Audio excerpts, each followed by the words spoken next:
Hello tout le monde. Aujourd'hui on va parler de sous. En vrai, combien ça nous coûte de faire Cursor Quest et combien est-ce qu'on souhaiterait qu'il nous rapporte? Mais avant ça, où est-ce qu'on en est? La démo est en chemin.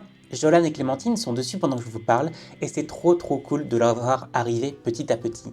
Et qui dit démo, dit playtest. Le fichier d'inscription est toujours ouvert et on va commencer à contacter les gens dans peu de temps. Je vous remets le lien en description. Bon, retour à nos cochons. On va parler du gros sujet, combien est-ce que ça coûte tout ça? Le jeu devrait nous coûter autour de 20 000 € et on espère à minima rembourser cette somme. Il faut savoir que dans le jeu vidéo, on avance tous les frais, puis on espère rembourser avec les ventes. Et même si on a beaucoup de chance, être rentable, c'est-à-dire générer un profit en récupérant plus que ce qui nous a coûté. Aujourd'hui, on a à peu près 50 000 € sur le compte qui viennent de prestations qu'on a fait avec Jolan avant de commencer Cursor Quest. Et c'est ce qui paye le développement du jeu. Mais comment est-ce qu'on en arrive à seulement 20 000 €? Déjà, il y a le matériel. On a dû acheter quelques trucs, des écrans, des souris, une tablette graphique, etc. On a bien mis 1 000 € là-dedans.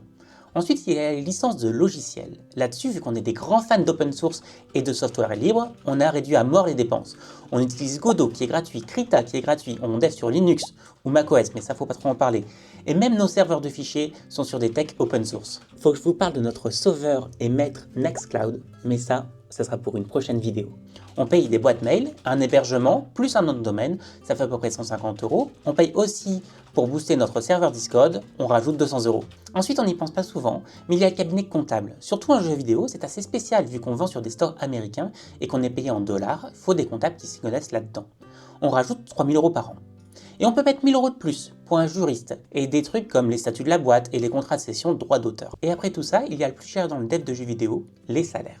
Jolan et moi, on est au chômage via l'aide à la création d'entreprises, donc on ne se paye pas pour le moment. Clémentine n'est pas à temps plein et nous facture vers 1 300 € tous les mois, donc environ 8 000 € pour le projet. On a aussi nos gars du son, qu'on va payer grosso modo 5 000 € en tout, et à ça, on rajoute 2 000 € d'asset marketing, comme on vous en parlait la dernière fois. Ça nous fait donc un total d'environ 20 000 € investis dans le jeu. On doit donc se rembourser 20 000 € avant de commencer à gagner de l'argent, et donc être rentable à 6 € le jeu. Ça fait 3 300 ventes, voilà. Donc on doit vendre 3 000 jeux pour être rentable. Fin de la vidéo, à plus les copains, des gros bisous. Eh ben non, Steam prend 30% de tout ce que l'on vend. Donc on récupère que 4,20 € sur un jeu à 6 €. Mais ça compte pas les soldes, car la plupart des ventes se font pendant les soldes.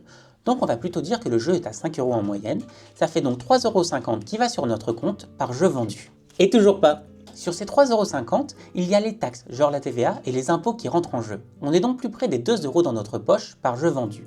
Si l'on avait un éditeur, il prendrait selon le deal entre 15 et 50% de la somme avant impôt, ce qui réduirait encore plus notre marge. C'est donc un choix vraiment important de savoir si oui ou non on bosse avec un partenaire pour vendre le jeu. Donc si vous avez suivi et que vous êtes fort en calcul mental, ça nous donne 2 € par jeu pour FLS, 20 000 divisé par 2, ça fait 10 000 ventes pour rembourser la production du jeu. Et là on joue en mode facile en plus, car on ne se paye pas avec Jolan. Merci France Travail pour ce dispositif d'aide à la création. Mais bientôt, il faudra qu'on se paye un salaire, histoire de manger quoi. Mais en vrai, faire 10 000 ventes, c'est facile, les jeux ça se vend de ouf. Eh bah oui et non. 10 000 ventes, c'est pas un super gros objectif, surtout pour un jeu entre 5 et 8 € où il y a un peu moins de freins à l'achat. Mais ça reste tout de même très difficile à atteindre, et c'est pour ça que pour les atteindre, il faut passer par la case marketing.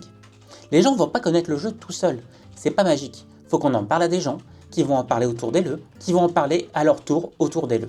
Et pour ça, on n'est pas très bien rodé, mais ça sera le sujet d'une autre vidéo, car on commence tout juste à le faire. Donc voilà grosso modo les chiffres du studio. C'est des tout petits chiffres pour du jeu vidéo, car on ne paye pas encore tous les salaires, et qu'on fait des tout petits jeux. Mais ça explose vite. Bon, moi sur ce, je retourne faire le montage du trailer, alors je travaille dessus en ce moment, j'ai trop hâte de vous montrer. Je vous fais des bisous, et je vous dis à dans 2 semaines. Ah oui, et jouez à Karimara, c'est à 5 € sur Steam, ça déchire. Des gros bisous!